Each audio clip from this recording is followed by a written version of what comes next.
কখন, কইরো না তুমি আর জ্বালাতন।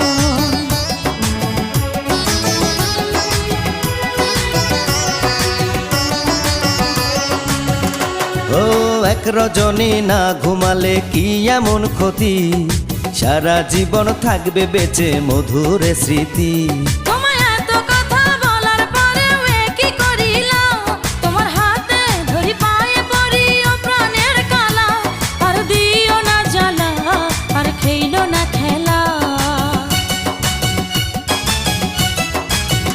তোমায় পাইছি যখন আজ নিশীথে আমি একেলা, আর ছাড়বো না গো ও পরাণের মধুবালা। তুমি বাসর